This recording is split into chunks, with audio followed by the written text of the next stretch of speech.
Hello and welcome back to the Double A podcast. I am Aiden Hammond, And I'm Aditya. and today we have a pretty loaded slate. A lot of NBA news in the last week. First of all, David Stern is still in critical condition per the last report. Brain hemorrhaging. Yeah, Woj. I think that was like 4 or 5 days ago, something like that. There hasn't been any new updates on him yet, so yeah. Prayers up to former Commissioner David Stern. Yeah, Hope you're doing okay. Yeah. Or better than. I mean, 5 days in critical condition. No, that's not great. Pretty serious. Yeah. All right. Next. Is that all? I mean, yeah. Is there anything else to say? There's really not. It's just a quick update. Yeah. Okay, next. G League Players Union. The G League is unionizing. Not yet. There hasn't been confirmed, but the NBPA proposed a possible unionization for the G League. So what are the details on this? Because I'll be honest, I don't pay attention to the G League at all. And this was, when you brought it up, when we were talking about what we should do for the podcast, that was the first I'd heard about it. I don't know the details because they haven't made any details like public yet. That's just something Woj tweeted out that they were gonna at like the G League summit or whatever. I don't know what it's called. There's gonna be like a meeting where they discuss like the details and what would go on with it and stuff. Yeah. So right now it's just an idea basically. Is this? I mean, I'm typically pretty pro union, but I don't really know what a G League Players Union would do. Like what would that job security for some G League players? I don't know. I mean, I just don't know what the G League unionizing would really do for the G League. I don't know. Just good to have, just in case. Yeah. In case there's like the commissioner of the G League is like, we're actually going to lower your pay to $15 a game. That'd be very unfortunate. Like in the 50s. Yeah. Next up, Toronto Raptors. A lot of injuries. Kyle Lowry just came back from injury. Same with Serge, and now Pascal's out. Marc Gasol's out. I think Freddie's out. Maybe their young core. Oh yeah, Marc Gasol part of that young core. Yeah, part of that young core.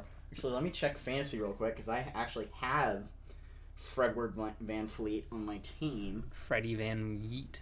Oh God, that was so bad. I mean, that's his nickname. Yeah, it is. It's so bad. It's true. He eats it. Oh God, stop. I have Fred Van Fleet, and he is still listed as out. Yep. I believe he is out for the foreseeable future. Yeah, so a lot of injuries for the Raptors, and they're still like a good team. It was pretty cool. Serge Ibaka had a pretty good game. Actually, he just played. Oh, he did? It says he played on Saturday, December 20, or last night, I think. Oh, well. But still, he missed 5 games. Is this a problem for the Raptors? No, because they're still a good team. Besides the obvious, this is a problem, right? Yeah, but I mean, as long as they're winning, they're still winning. They beat the Pistons pretty convincingly. Serge Ibaka had a pretty good game.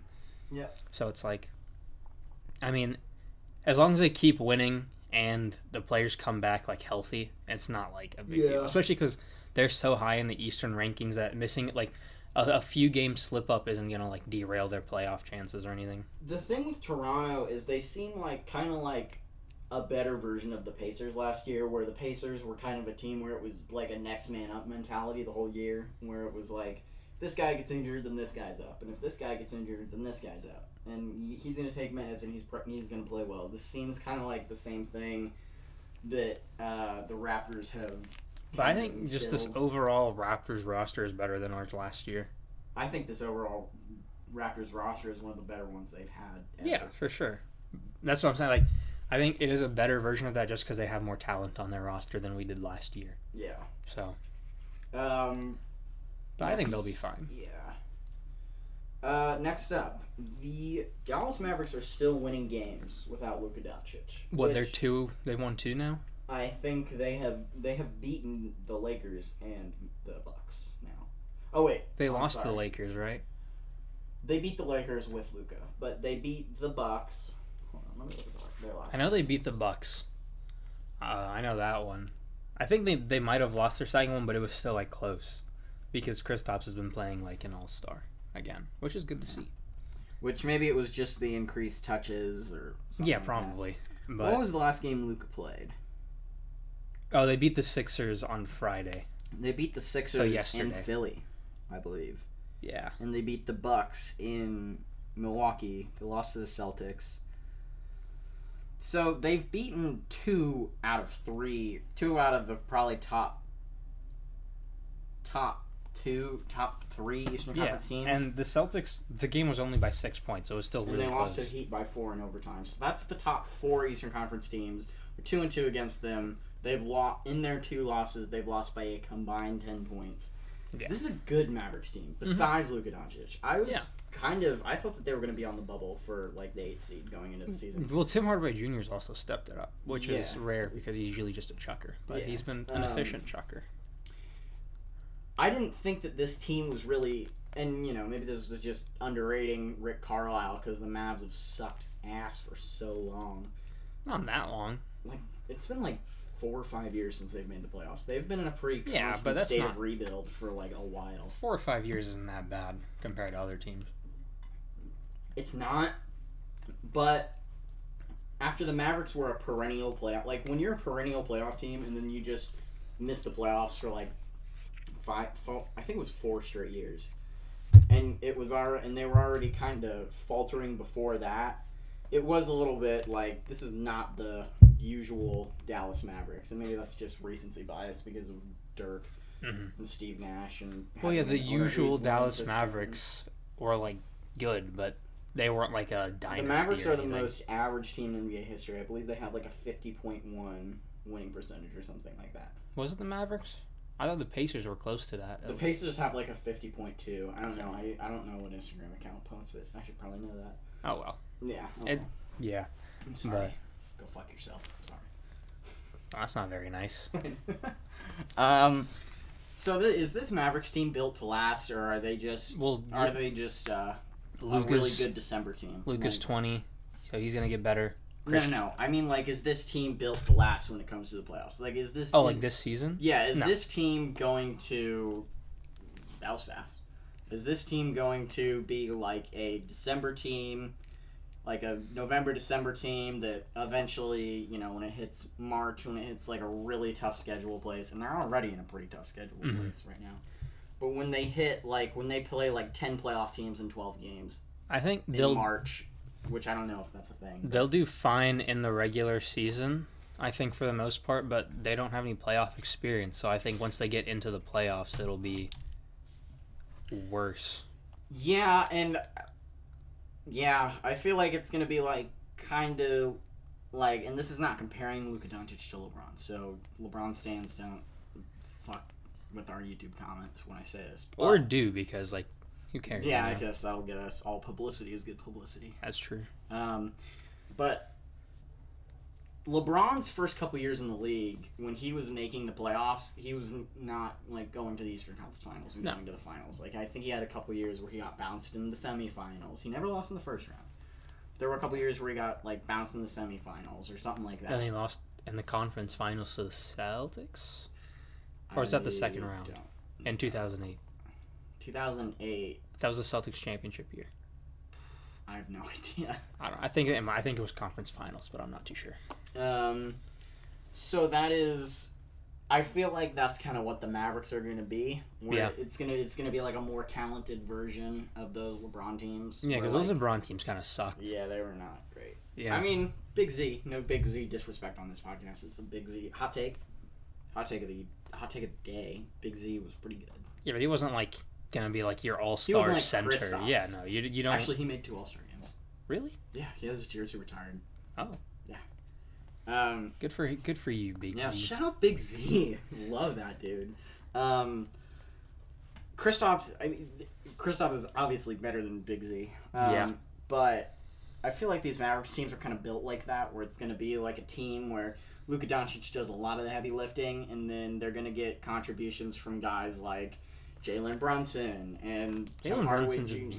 Jalen Brunson's good. I like him. Tim Hardaway Jr. and then Kristaps Porzingis is going to be like their second option, and it's just going to be like it's going to be like a really good guy, a good guy, and then like a bunch of like guys that can fill in. But I don't think that they have enough to compete with a team like the Rockets, Clippers, Lakers. I don't Even think though so either. I think that I predicted them, I think I said one Western Conference final. I think I said that I would like to see the Mavs in the Western Conference. I think I'd like to see them there. I just don't think that they will Yeah. make it because they're the 4 seed. I right made now. that. I think I made that argument, but I just don't see One- that really happening. So like, one player that I just don't like on the Mavericks is Dwight Powell. I'm not a fan of him because I think he's kind of a jackass. What do you do? He's just like I haven't seen many Mavericks games this season, unfortunately, but from the ones I've seen, he just kind of like does like a thug, slightly or like slightly dirty things. Like he'll like give a little push like with a little elbow in there, you know. Michael Jordan used to nut tap dudes. Yeah, but like Michael Jordan's good enough to like it's To okay get away because with like the nut if tap. if he didn't do that, he'd still like be really good. Oof. Dwight Powell is like not. Plus his card in 2K sucks. That's true. Yeah. So, not a big Dwight Powell fan. I really want another Morris Peterson card this year. Morris Peterson was a I think there will be an opal. bomber. There will be an opal one soon. I think. I don't know. Galaxy Opal? That's what I've heard. But I don't know if that's Morris true. Peterson Galaxy Opal. Yeah, but I doubt he'll be as glitchy as last year's. Galaxy Opal Morris Peterson is like an automatic bucket. What the fuck are you talking about? Yeah, Um. but that's not what this podcast is for. Yeah. Sorry. Shout out Mo This is Pete. not the 2K podcast. Fuck 2K. 2K this year has not been very good though. Yeah. All right, next topic. You have all. Is that all you had to say about the Mavericks? Yeah. Now, is John Morant's style an issue for like both him and the Grizzlies? Is Yeah. it an issue? So the reason we're talking about this for people that might not know, he had an insane dunk attempt where he like almost jumped over Kevin Love and finished the thing, and it was super crazy. If it went in, it would have been in contention. Did it for, not like, go in? It didn't go in, no. Oh. But the reason we're bringing this up is because this isn't the first time where he's like gone for a super crazy dunk and he's landed super awkwardly, or like where like when he lands you like wince a little bit, like is he gonna get hurt? And Yeah. it's a real problem because he does that a lot. He's super reckless with the ball, which I think that's gonna happen. Like since he's a rookie, so he's still not like used to some aspects of the NBA. But it is worrying because if you like he's durable now, but you know the body can only take so much. If one freak accident and he snaps his leg in half, like Yeah, like you know, Sean Livingston, Derrick Rose, like just Derrick Rose didn't snap his leg in half. he didn't, but he had like Paul George ended up fine, but still like. You know. But we're talking about like freak injuries. Paul George's was a pretty freak injury. Yeah, that was crazy. Yeah. John Morant is 6'3", 174. John Morant weighs pretty less than skinny. Isaiah Thomas. Yeah. Isaiah Thomas is thick though. Yeah, he's dumb thick, dude. Dummy thick. Crazy thick, bro. But yeah, I mean he's 6'3", 174. he's That's skinny. not No. durable. No. Like it's more. I'm It's probably surpri- more durable than Zion, but like you know the 174, he's gonna break easily. I don't remember the exact play this happened. It was like a little while ago. He went on for like a really crazy dunk. Aaron Baines one. Yeah, and he like landed in his leg folded in, and I Yeah. thought he like snapped his Yeah. leg or whatever. I was super worried. Yeah, John Morant is. He's good. He's It's entertaining, crazy good. but it's you got to be careful. I mean, just go for the layup. You know, no harm in that. No, don't go for the layup. It's better. No, it's better than trying to jump over a 7-foot tall man Yeah. and landing John, on your if you're back. listening to this, don't go for the layup. Layups are for pussies. However, if you can, just cushion your dunks a little bit. Yeah. Just land a little softer. Learn how to land a little softer. Gracefully. Gracefully. Beautifully. Like Yeah. a ballerina. Now, when I was watching an ESPN program called High Noon. I've talked about it before. It's one of my favorite ESPN shows. They were saying that there was a report from the Grizzlies locker room that were saying that when his teammates see him going up like that, they cringe. Yeah, I would too. I cringe when I watch those. When I watch those replays or when I watch a Grizzlies game and I see him doing that, I'm like, ugh. It's You like can't see the facial expression he's making, but yeah, he's like cringing. it's like a ugh. Yeah. know? It's scary. And I'm not even his teammate. Like if you're his teammate and he's your starting future point guard, you're gonna be Your scared. all-star potential MVP. Like Yeah, like just you're gonna be scared about that. It is scary. I mean, So far, he hasn't had any big injuries. Like I don't think throughout his career, but it's like he was out for like a week or two. but that's not like terrible. No. But the problem is like one. He lands on a little It only bit. takes one for Yeah. him to never be the same. He lands a Like, little bit on his heel, a little too heavy. Now his Achilles is torn. You know. Like, Michael Jordan. Learn from Michael Jordan. Michael Jordan, I believe it was his second or third season. He landed flat-footed. He broke his foot, and he was out for most of the season. You can't be that explosive and not know how to land. Yeah, that's what problem happened with Derrick Rose. He didn't know how he couldn't. He was too fast for his own body. Exactly. And I also think that Derrick Rose may have had weaker tendons than. Well, he didn't really have any previous injuries before that first one with Tibbs. Did he not? I mean, he had like small things here or there, but it wasn't like anything to that extent. But regardless, Ja Morant. I want to see Ja Morant play basketball for a long time because he's pretty much the only thing that's making me tune into Grizzlies games. Like, I'm not just tuning in for Jay Crowder and the gang, but Trey J, Jaren Jackson Jr. Jaren Jackson's good too. But Ja Morant is explosive. He's exciting. He's entertaining. He's He's Russell entertaining. Westbrook, but he can shoot kind of. He can shoot a little more. than Russell Westbrook could shoot decent earlier in his career too. That's true. So. He's just forgotten how to shoot a basketball, which is we'll get It's to because that. We'll get to that later. It's because he just holds the ball until like the climax of his jump, and then he shoots. Like Sean Marion. No, because Sean Marion had the little T-Rex thing. That's true, but he at the apex. That's when he let it go. Yeah, but he shot from his chest, so that doesn't really count. That's true. But yeah, I'm worried for Ja. Please, just take a little. I mean, little he's also chill. 20. Well, that's even more of a problem because you don't want to like ruin your career that young. No, I mean he's 20. He can figure it out. Oh yeah, for sure. Yeah. He's young enough and malleable enough, and I feel like there haven't been any reports of the Grizzlies training staff being garbage or anything. This is just one of the. I think most explosive young point guards have a problem like this. It's just you got. And only a couple of them tear their ACLs. Yeah, you just gotta never the same again. Catch it before something bad happens and fix it. Yeah. Now, the NBA has proposed several new changes. Yes. Let me pull those up. So it was. I'm just going off the top of my head right now. It was 78 game season. They had. Wow, Jinx. You owe me some Coke. Well, now I can't talk. So. I just said you owe me some Coke. Okay, so I can talk. Yeah. Okay, cool.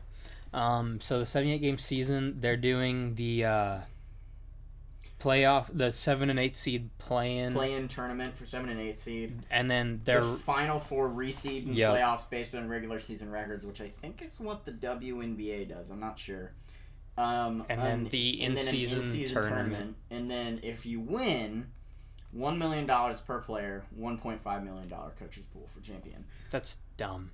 3 of these you could talk me into. Yeah. I think you said that 2 out of 4 of those are a good idea, and I said one of them is. I'm not the biggest fan of the 7 and 8 seed play-in just because, like, you earned your spot. You shouldn't have to... Like, even if you are only, 2 games above. Yeah, but the thing is, like, a couple years ago, we had a situation where we had game number 82. It went down to game number 82. Timberwolves, Nugs.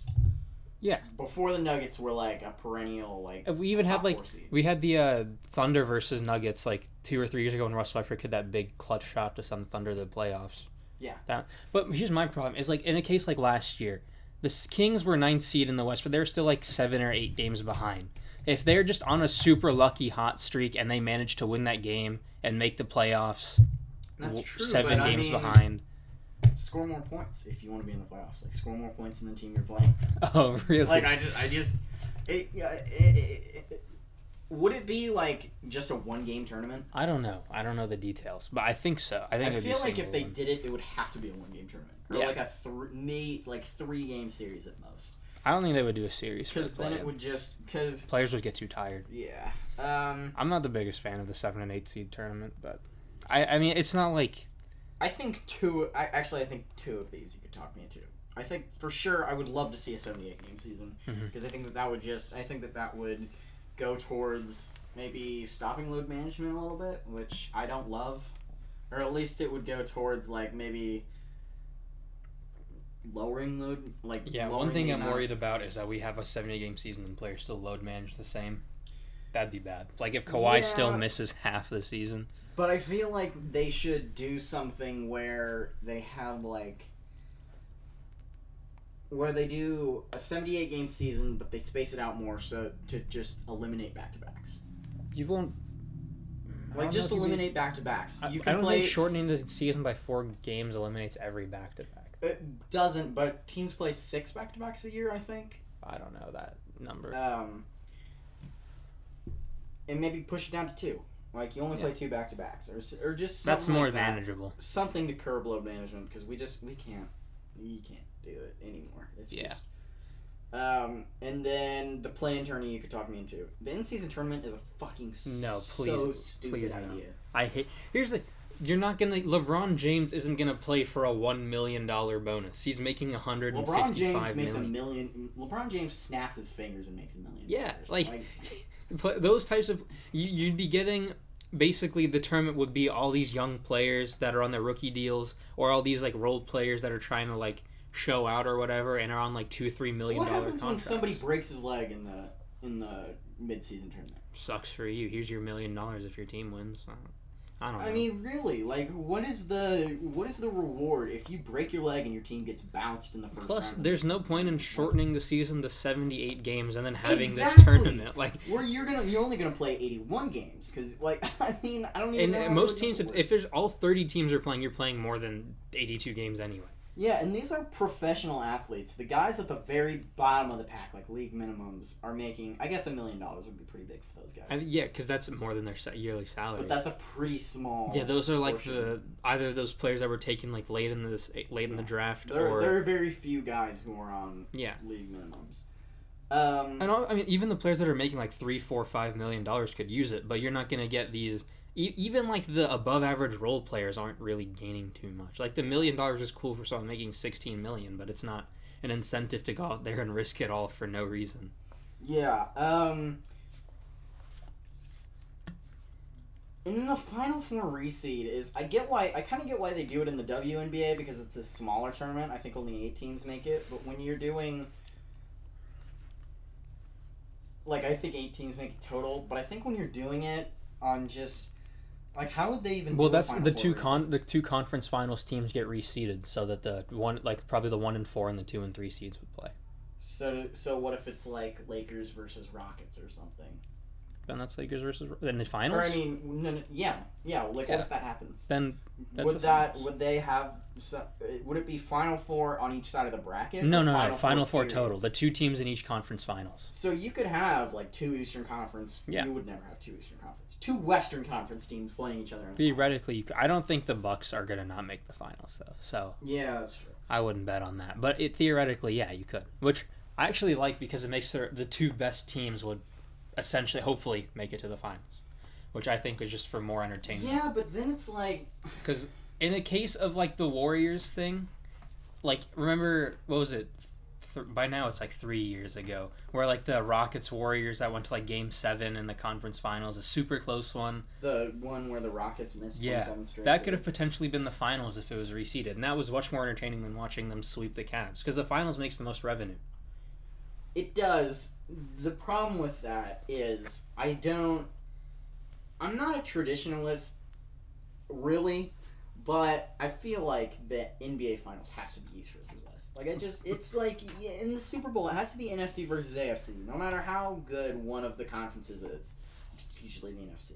But I don't want to see Lakers Clippers every year for 3 years. Just like I didn't want to see that probably won't Cavs happen Warriors. because there's other teams that are still good. Like for example, the Bucks could potentially have the best record in the league. If they're gonna do it like that, might as well just say fuck it, do top 16 and seed it like that. Just eliminate conferences in the playoffs. Like it really, if you're gonna do it like that, like because then that's way too much, right? I don't see how that's much more than just reseeding for the Final Four. Because this way it's only like 4 teams. Like if you're gonna do it, just go all the way. But I don't think because with traveling and stuff, I don't think they'd want to do that for every single round of every single game of every single round of every single series. I guess that would kind of suck. That's 7 games. If the 1 seed's playing the 16 seed, it should be a sweep.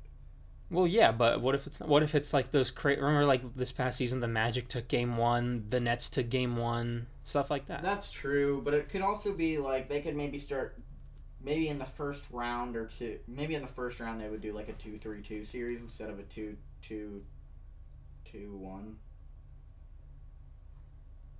Like 2 home games, 3 away games, 2 home games. Instead of 2 home, 2 away, 1-1-1. That's what it is. It's not 2-2-2-1. It's 2-2-1-1-1.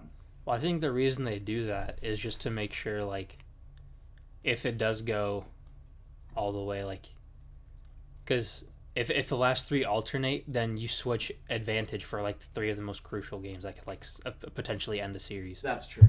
I don't know. I kind of hate that idea. I like it. Maybe it's a little bit of an irrational dislike because I don't want to see the finals change.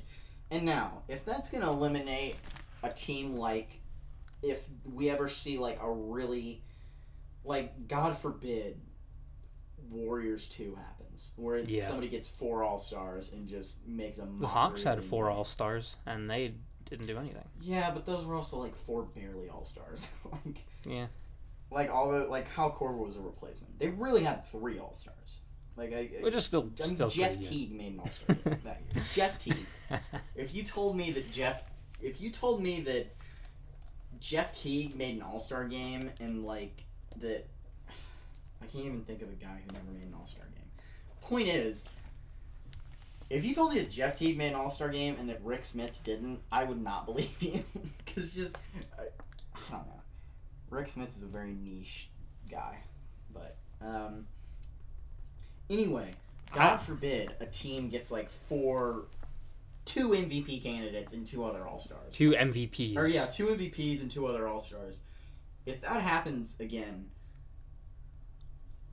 the only way I could see that being good is if something like that happens. Well, I think let's this just rule... say the Knicks. Let's just say the Knicks. The Knicks. Yeah, the Knicks. Like, RJ becomes an MVP candidate, and then they go out and get Giannis, and then they get Andre Drummond, and then Kevin Knox becomes an All-Star.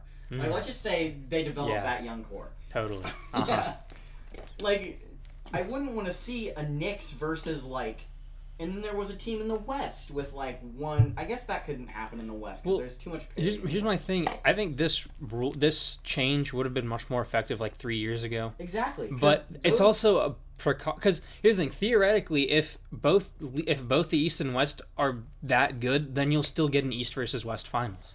This just ensures that no matter what, the 2 best teams make it to the finals.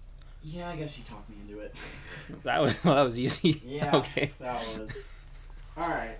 So, anything else on that? I think it's a good idea. Fucking mid-season tournament is the stupidest shit I've ever heard. So if they actually do that, I might stop watching basketball. I'm not gonna stop watching basketball, but I might. I will send a strongly worded email to Adam Silver and be like, "Listen, young man." Yeah, listen, young man. I do not want to see this mid-season tournament. I do not want to see my favorite young player get hurt. I also think the mid-season tournament would, like, the ratings for the league are already down, but the mid-season tournament wouldn't get views. No one wants to watch that. You know what I want? What's that? One-on-one tournament at the All-Star game. That'd be fun. Mike Korzemba. Mr. Lonzo Ball or Steph Curry with a vertical. I really just said, you know what? I agree with Mike Korzemba. Mike Korzemba had a good opinion.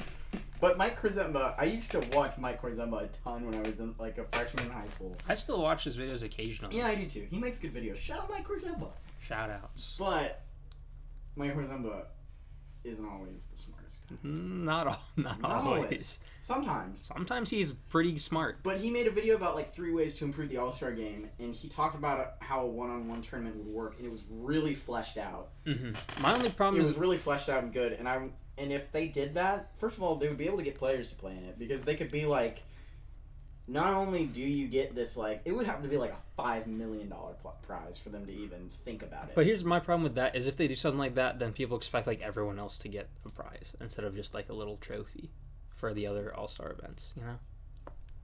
Fuck it. Oh. The one-on-one would be the hardest one. I mean... That's fair. The one-on-one is the biggest thing. In the dunk contest, I think you do get, like, a car and a 50,000, or, like, a... You're an NBA player. You don't need a little Honda Civic. I think that Blake Griffin got a Kia for winning the... Oh, a Kia? He can't even fit in the Kia. I think he got he jumped over a Kia. That's what it was. Because he was... Blake Griffin was hashtag sponsored post by Kia. Yeah. Um, Here's my thing, because like the one-on-one tournament, because like things with the 3-point contest, for example, Joe Harris won it. Joe Harris isn't an all-star. He isn't an all-time great shooter, but he won it because he got hot. With the one-on-one tournament, that's not happening. The best player is gonna win. Like James Harden would probably win. I don't know about that. I feel like you could put in. I feel like if it's like this, let's just say it's the 8 best players in the league. Fans vote on the 8 best players. Or hell, they can do 2. They can do all the all-star starters, and then somebody can get and then the captains get a bye or something like that, so that the seeding would work. Yeah. If they did something like that, then a guy like, let's say, Kemba Walker, who's a fringe all-star starter, even though he's probably not going to beat Giannis one-on-one, if he did, that would be crazy. And it would be great television. Like, I want to see... Like, that'd be entertaining. Giannis versus Kemba 2-11. Giannis is going to beat his ass, because Kemba can't defend Giannis. I mean, Kemba's 6'1". He's You're almost as tall as Kemba Walker. Almost. But it would still be like, or a guy like James Harden going against LeBron or something like that. Like, that would be good. That would be good. I think James Harden would win the tournament just because he's like the best ISO player in the league. Yeah. I mean, I feel like there are like 4 or 5. I feel like there are 10 guys, you could say. Yeah. Healthy Steph Curry might win that tournament. Yeah. I mean, I feel like there are enough guys. Healthy Kevin Durant could win it. Healthy I Kyrie think that would could definitely win be it. entertaining. Hell, if Andre Drummond was an all-star starter, he might be able to win it. Nah. He'd probably have a better chance than Kemba. Well, yeah, obviously. In a one-on-one, the big guy probably... Well, no, because Andre Drummond's not fast enough to guard Kemba. I don't think you need to be fast. Andre Drummond's got like an 8-foot wingspan. He could just like stand like right outside the paint, wait for Kemba to drive. Well, then Kemba can just shoot the 3. Then and Andre Drummond can waddle out there and lock it. Like, I don't know. I mean, fuck. Like, who cares? It would be interesting enough. You could create enough different storylines where it would be cool. Yeah. And I think it would be definitely a better idea than a mid-season tournament. It would make All-Star Weekend more entertaining, which it hasn't been for forever. I mean, I think 2016 was like the last good dunk contest. Well, yeah, but at that point, people are just running out of ideas. Like, you can't do anything that hasn't been done before, basically. It's so hard. I mean, the last really cool dunk I can remember is when Donovan Mitchell had, like, a completely separate goal and, like, just threw it off of there.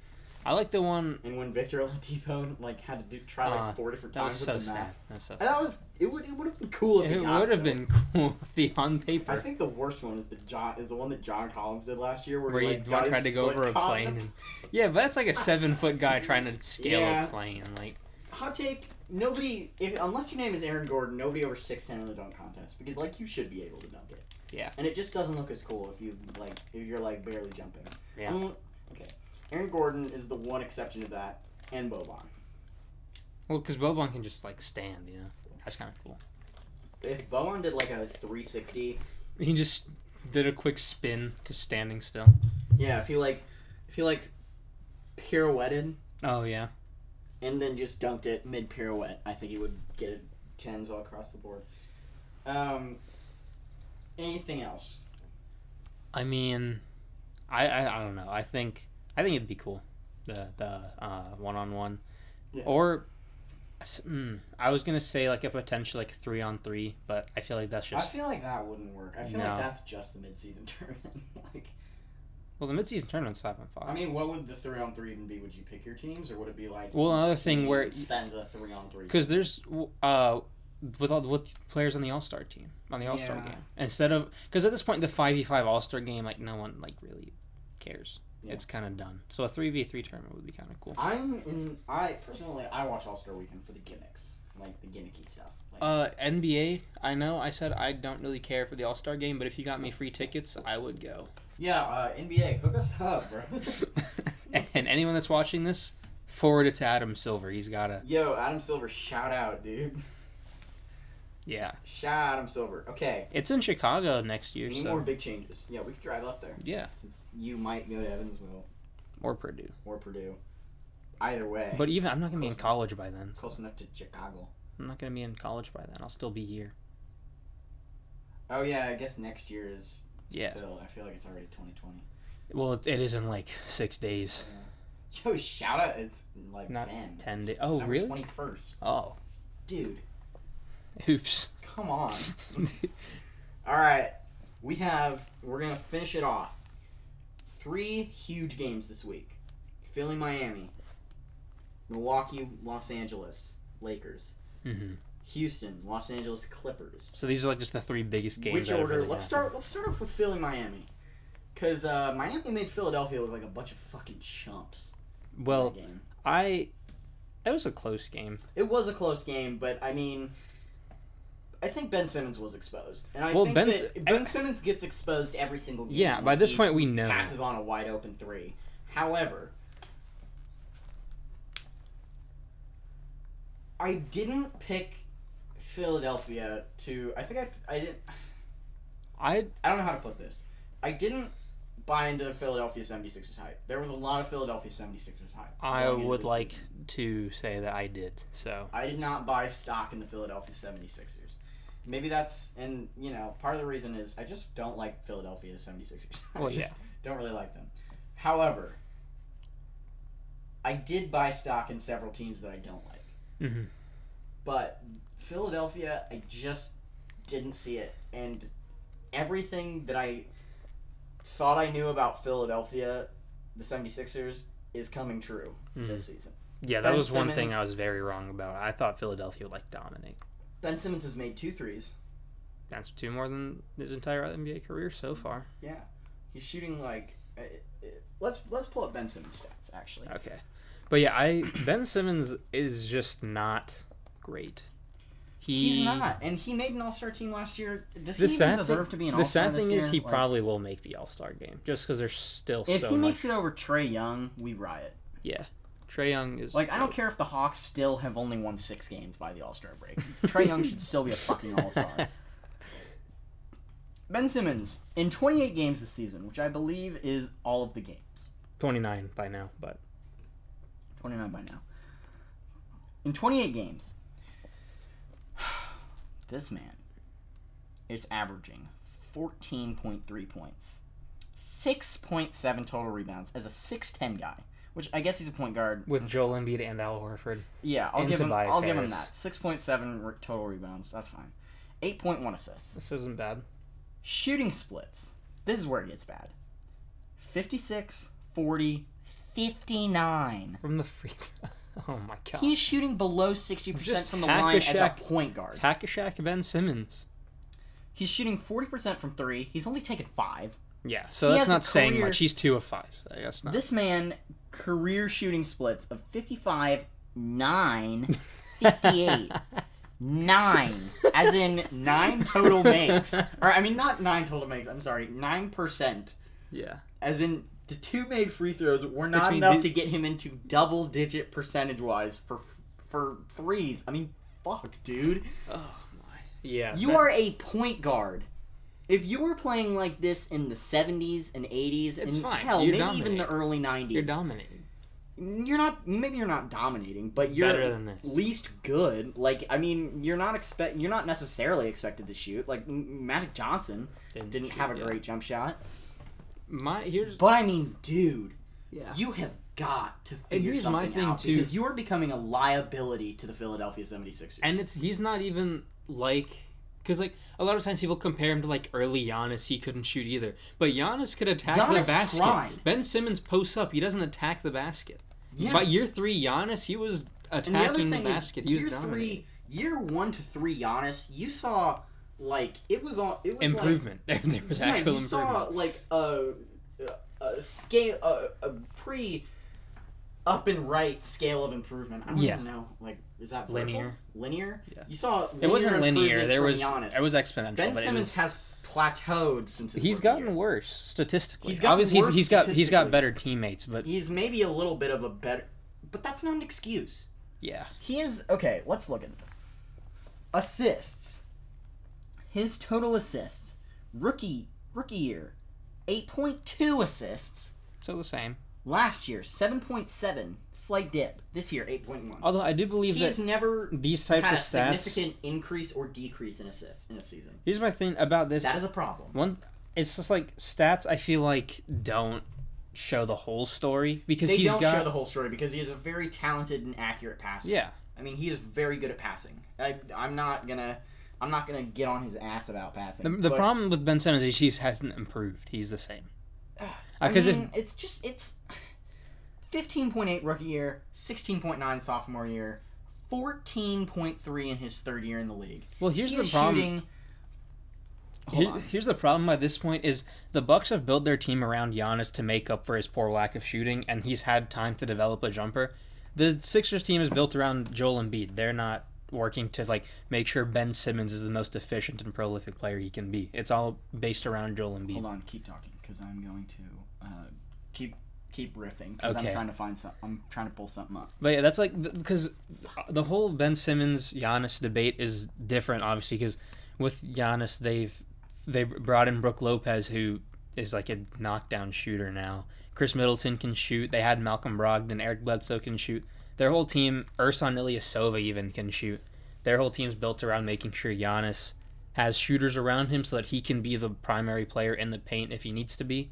And this gives Giannis time to, while they're winning games, he can develop his shot. With Ben Simmons, it's not the case because they have Joel Embiid and now Al Horford in the post. Tobias Harris is a decent shooter, but I'm not having him, be my three-point specialist. I think I brought this up last time, and this is the thing that the media has kind of taken and ran with the 76ers. They don't have a guy to take the last shot. Last year it was Jimmy Butler. This year, who is it? Josh Richardson? Tobias Harris? I mean, I said the same thing last week. I feel like a broken And they record. lost JJ, which really hurt them. So let me just...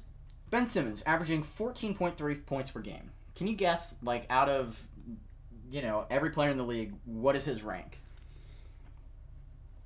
I'd say like 45th. I Higher, just shook my head no. higher or lower? Lower. 55th? Lower.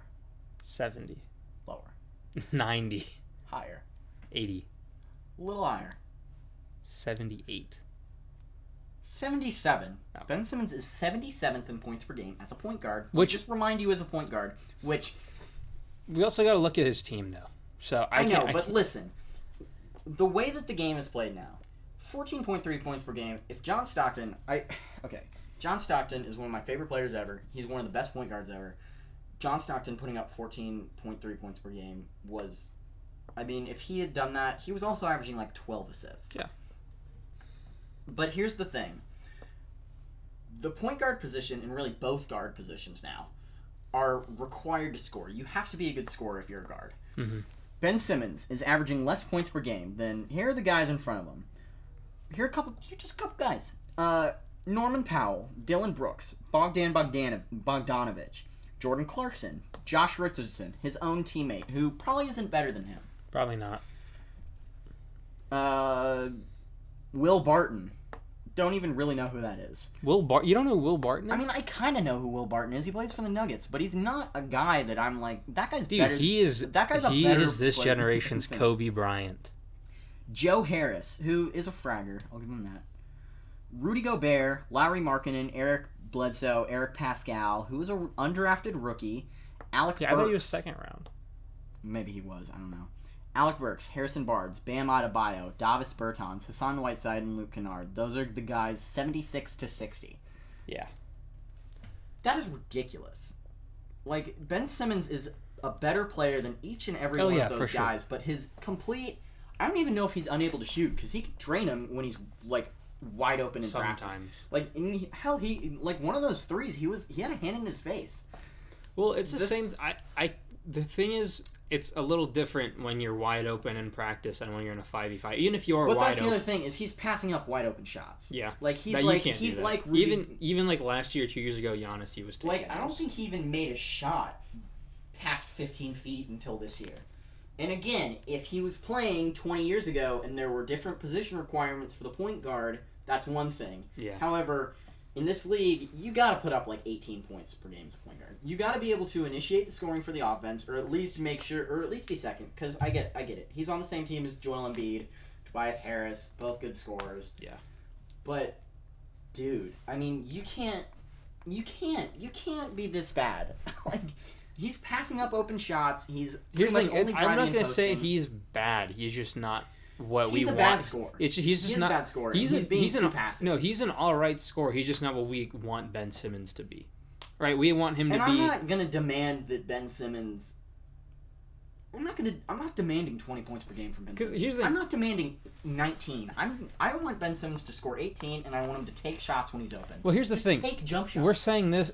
If Ben Simmons, if any other player really put up that 14, 7, and 8, that's obviously not all-star numbers, but that's solid point guard numbers. But Are they? Yeah. Those are like fine point guard That's what I'm numbers, saying, but it's we're not expecting- something I'm we're hanging my hat on. that's Ben what I'm saying, Simmons we're is supposed to be expecting- an MVP. But that's what we have such high expectations of him that these numbers seem like, oh, this is horrible. He's trash. My problem is not the rebounds and assists. I made a little bit of a bigger deal about the assists than I should have. That's on me. The points are my issue. You gotta score as a point guard in today's league. You have to score more than 14 points. Yeah, per I game. think what the Sixers are like the 5 seed right now, and if They you- should be the 2 seed, and they should be battling for the 1 seed. Yeah. Like, are you really telling me that Miami and Toronto and Boston are all better than I Philadelphia? like this Miami team, but I like all of those teams. Yeah. I really like the Eastern Conference this year. But are you telling me right now that the Philadelphia 76ers should be the No. 5th seed? with the expectations that they went in this season with, you gotta. I had the figure expectation that they would be in the finals making a run for the championship after what happened last year, and not happening. So. And but let's. And obviously, there's still time to like turn it around, but it's. Yeah, I'm not saying there's not, but Ben Simmons has gotta like maybe start creating some offense for himself because it's just. It's not. I mean, because he's not even. We already know he's a great passer. He doesn't have to prove that. We already know he's a good driver. My problem with Ben Simmons is like it's not even like obviously not being able to shoot sucks, especially if you're a point guard. But he's not even like much of a slasher. He's just posting. Yeah, like when Doug McDermott is a more reliable scorer than you in the NBA, like I mean I don't know, and he might not be averaging more points per game, but he also is taking considerably less minutes. Doug can, exactly, and Doug can come off screens. He can cut, like he's doing stuff, and but to be he's fair, also this is a like little more this is also like exponentially Doug McDermott's best season of his career. That's true. Like, when honestly, for the last shot, I'm putting the ball in Doug McDermott's hands over Ben Simmons. Well, yeah, obviously. Every time. Yeah, I think that there are probably 6 or 7 players on the 76ers that I'd give the ball to over him. For sure. And I think, again, this season really just shows how valuable J.J. Redick was to this team. And Jimmy Butler. Butler, they should have made a run to at least sign one of those guys. Yeah. I don't know. And Here's the thing. I don't know now. what contract Philadelphia had to offer, if they even offered one, for him to choose the Pelicans over the Sixers. I genuinely don't think they gave him a contract because I don't know. Jeez. He doesn't have a ring. He was so important for them, though. He was. He was like their third leading scorer. Yeah, because he would just come off. He would be that annoying guy that defenders have to pay attention to, or he'd come off a screen and just hit a nice 3. Or just hit a 3. Period. Even if there was no screen, if there were 2 hands in his ass, he was hitting a 3 still. Yeah, he was really good. So, but that was a little tangent. Yeah, a little longer. Let's go back to this game and let's give some props to the Miami Heat. They're Miami Heat uses great. zone. That is Which is effective against this team. Which is very effective against the 76ers. That's the other thing I wanted to say. Philadelphia 76ers cannot play against the zone. If they face a zone in the first round of the playoffs or the second round of the playoffs, they might get bounced. Depends on what team they play. I don't think if they're they face losing a good zone. Yeah, in the I don't first think they're round of the losing to the Magic in the first round with a zone defense. Although, who's the 4 seed right now? If the Celtics, I think it's the Celtics. If the Celtics get a good zone together, they could beat Philadelphia. Right now, 4th seed. Oh, Philadelphia is the 6th seed. What? Oh yeah, the Pacers won last night. So if Philadelphia plays Miami, they lose. It would be Philadelphia, Miami. Miami in 5. Miami might beat them in 5. Yeah, if that happens. Miami in 5. But let's give some props to Miami Heat. They are really let's good. Not just I rag love on the 76ers. To be fair, this Heat team is very good. Me and Ryan, who's another one of our friends in one of our sports group chats, we've been basically talking about the Miami Heat since like the 3rd game of the season. It took me a little longer. We're also both big Dwayne Wade fans, so we like the Heat anyway. Yeah, I said, give me a quarter of the way through the season to come around on the Heat. And it's been more than it's a quarter. been more than a quarter of the season. I have fully come around on the Heat. Yeah. The Heat are a very good basketball team. Eric Spoelstra is a fucking amazing coach. But we already knew that. Yeah, we did. I think that this is also... Is this an indictment on Hassan Whiteside? Well, not this even team him. is- James Johnson's not getting rotation minutes. Dion Waiters isn't getting rotation minutes. But, this team has had very few... Plus, you got to think, they added Jimmy Butler, they added Tyler Hero, they added Kendrick Nunn, they added Duncan Robinson. Bam Adebayo took a big step up now that he's playing significantly more minutes. Are you telling me you're Obviously, telling I me think- that an undrafted rookie is more valuable to a team than Hassan Whiteside? No, but what I'm saying, when you add all those pieces... I'm saying, I that's what I'm saying. I'm saying that I'd rather have Well, Kendrick yeah, Nunn for than sure, I Hassan would too. Whiteside. But I think you can't say the Heat are this much better because Hassan Whiteside's not. They've added so many more pieces. Their whole team dynamics They changed have, with but Jimmy I don't know Butler. if I don't know if that's crazy to say. I don't know if it's insane I'm not- to say that getting rid of Hassan I Whiteside think, and obviously, making it a few helped. minor changes besides Jimmy Butler is... But they're not minor. Duncan Robinson, Kendrick Nunn, Tyler Hero, these guys are significant players for this team. Well, but they weren't... What I'm saying is these are very unlikely heroes. If Yeah. you told me that the Heat's young core would be Jimmy Butler and a bunch of scrubs They're besides not Tyler Hero. scrubs. But going into the yeah. this season, if you told me I listened to an interview with Duncan Robinson. He's a cool dude. He was in the G League last year. He's hooping now. Mm-hmm. But if you were there's gonna be this white guy that starts just fragging He just in December chucks of up the three. season, he's dropping 30 points per game for a week. He's going crazy Yeah. against NBA defenses. You told me that this random white guy who played D3 in college and then went to Michigan for the last year. If you told me that this guy was gonna No knock on all the white guys out there. yeah, shout out Larry Bird. But if you told me that this random guy was just gonna just start going off, I wouldn't have believed you. Same thing with Kendrick Nunn. But yeah, Nunn but went what to I'm saying Oakland. is these guys... College, not Oakland, California. Oakland College. I think that's in Michigan. But here's what I'm saying. You can't put all the reason for the Heat's success on Hassan Whiteside leaving because they've added all these significant pieces. No, but what I'm saying is Obviously him not being there helps, but you can't say Hassan And Whiteside's that's the gone, other that's thing. the reason this team is so successful. I don't know if you can't say that though, Because he wouldn't have. Here's the thing: Hassan Whiteside's not getting rotation minutes on this team anyway, so it wouldn't have really done much. He would just be a little Yeah. annoying in the locker room. But Spoelstra's so I don't know because They've managed to deal with. they sucked. But they've managed for to- a while, and Spoelstra. Here's what I'm saying, was though. clearly not the problem. They've managed to.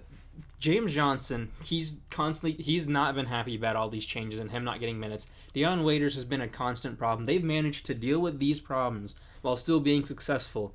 And Hassan Whiteside, he's not getting he's not ODing on a plane. He's just No. kind of a dick. So him not being there, obviously it helps, but it's not something they couldn't have dealt with. But the other thing with Hassan Whiteside is, I think Dion Waiters knows he sucks. I don't think Hassan Whiteside knows that. That's the other thing is, Hassan Whiteside's 7 feet tall. He's gonna get rotation, and he's a good rebounder. He's gonna get rotation minutes. Yeah. And I think that if he was, especially Not because, on a Heat Bam level. Adebayo, if the season ended today, he's probably an All NBA center. Yeah, he's the second best center in the East right now. Yeah.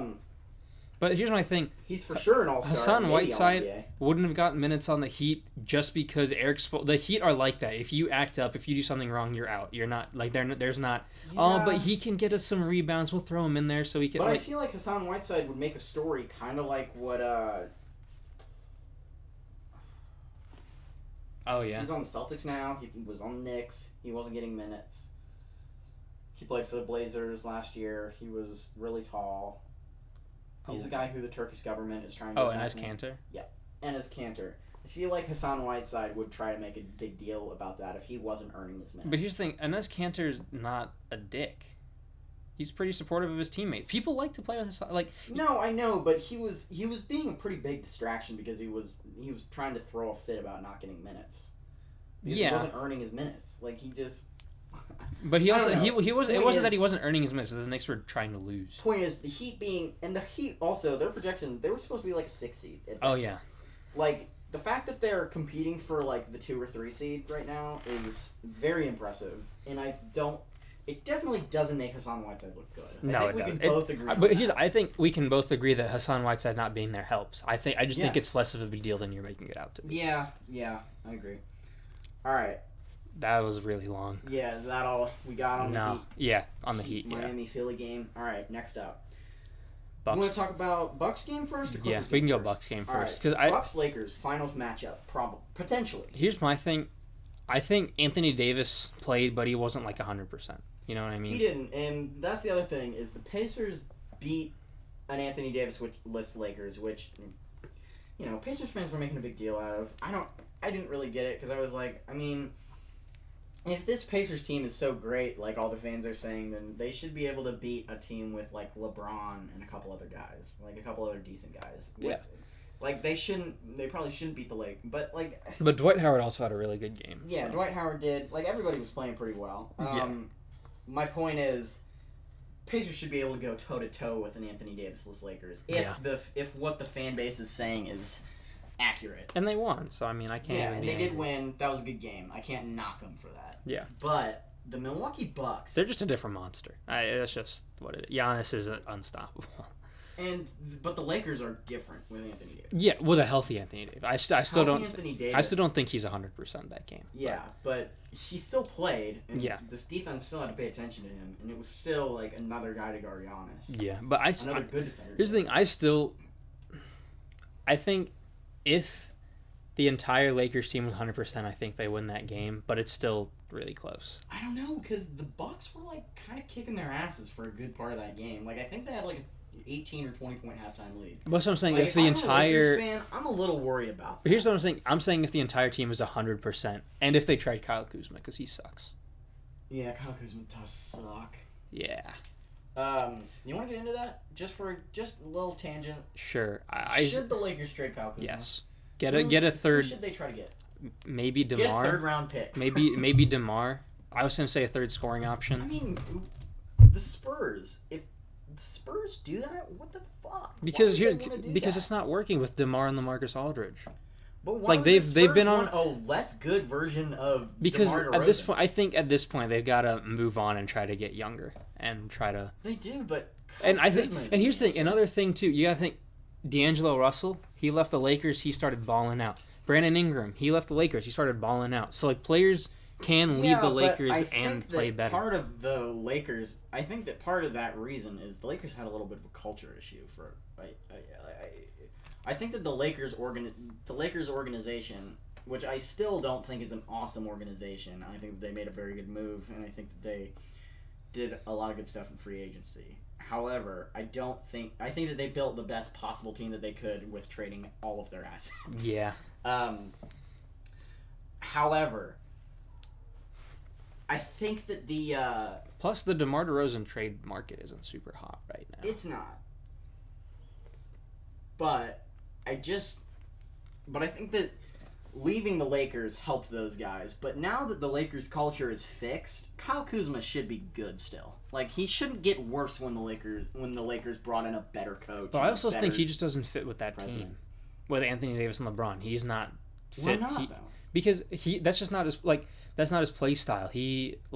I think Anthony Davis, because I don't think Kyle Kuzma is much of like a slasher. Really, I mean he's not. But I think he's just. I mean, what is he like? 6'8", 6'9"? Yeah, I think he's around a big dude. Yeah, that's why I don't think it really works with Anthony Davis. And then Dwight Howard's been playing well, so he's getting those minutes at the big man position. Yeah, but if you're getting outplayed by a 34-year-old Dwight Howard, then that's on you. I mean, yeah, but that's why I also think if he got to a different team with a better situation, he might be better. And it would give him more room. Plus, playing with the Spurs, with that team, I think he'd have more room to grow and get better. Yeah, I guess. Because with the Lakers right now, they're trying to win now. This is their championship window. With the Spurs, this obviously isn't. So yeah. So back to the Bucks Lakers game. If I'm a Lakers fan right now, even though you can say all you want, Anthony Davis wasn't healthy. This wasn't a complete team. But here's my thing. I think if you're a Lakers fan, I think you've been worried because like everyone knows how good Giannis is, and everyone knows that now he can shoot. He's kind of like the most unstoppable player in the league. Everyone knows the Clippers are there. Playoff Kawhi is insane. Also, side note: is Giannis the best player in the league right now? Yeah. That's what I thought. Okay. He's going back-to-back MVPs unless like some big injury unless something happens. major happens. Yeah. I mean, sorry, James Harden.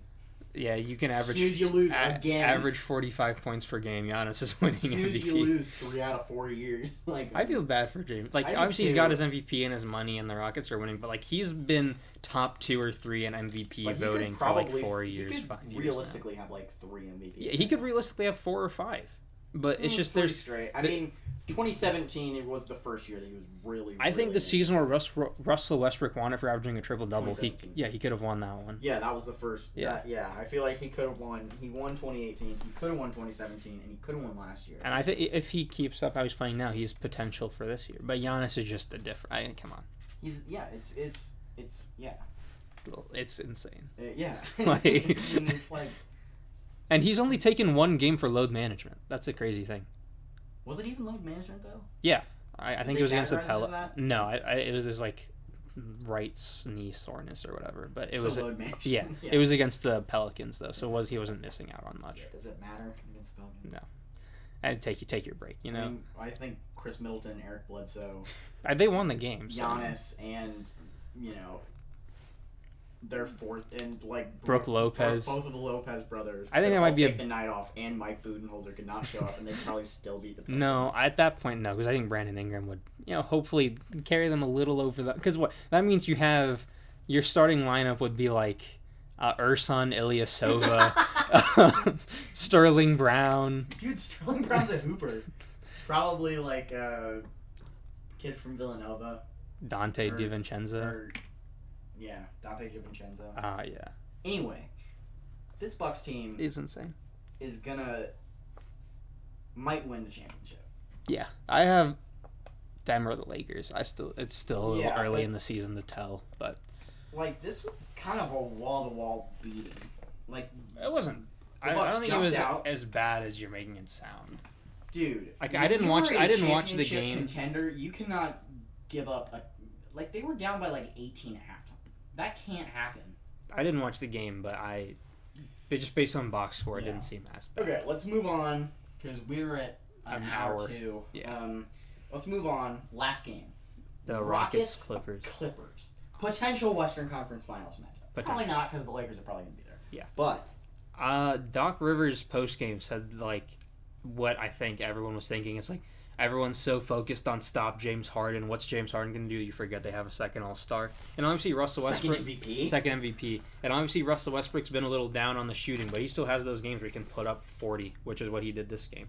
But that 40 and okay, That 40 that 40 was on 13 of 31, which isn't great. So I have but- defended Russell Westbrook from the wrath of my friends for years. I'm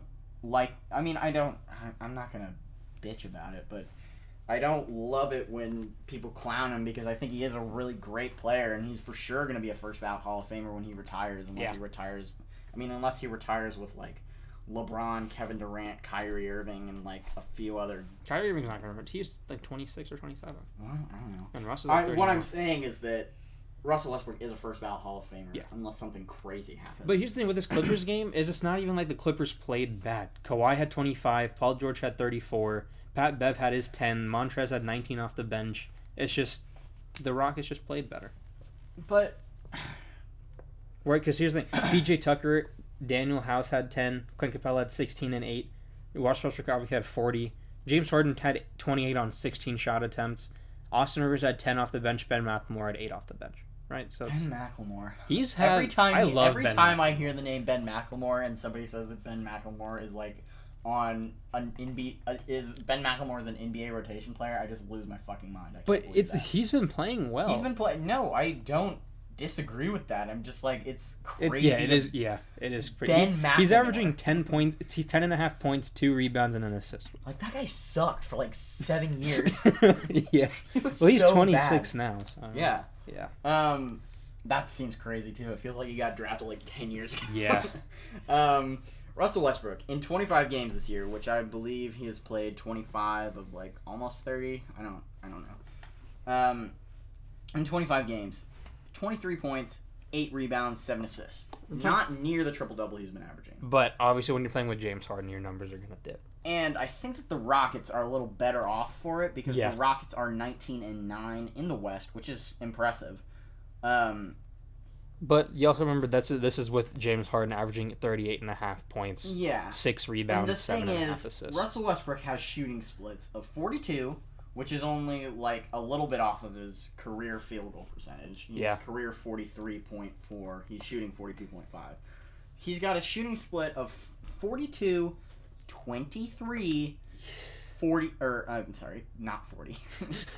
42, 23, 78. So field goal percentage and free throw percentage, a little bit of a dip from his career. But it's not unexpected, right? But, dude, just stop taking threes. He can't. The D'Antoni system is literally layups or threes, nothing else. Then don't take shots. But then he's not a scoring threat. Then all the defense goes back on. He's not a scoring threat as it is. No, Russell, like the Clippers game is an example. He still has these games where he can put up 40 on 13 of 31. Yeah, and okay, let's look at what he shot from 3 in that game. In that game, he shot.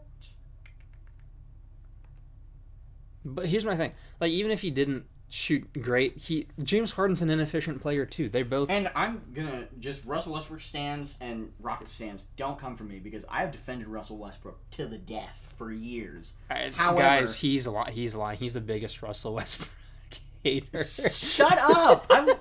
I like Russell Westbrook. I really do. Okay, I mean, Russell Westbrook against the Los Angeles Clippers. Where the fuck is this? Yeah, I can just pull it up. Okay, on the 19th.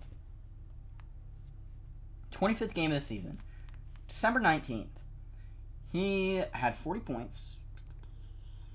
I'll just pull it up real quick. He shot 2 of 6 from the 3-point line. 2 of 6! That's not that bad. It's not great either. Why are you taking 6? Because it's the Rockets.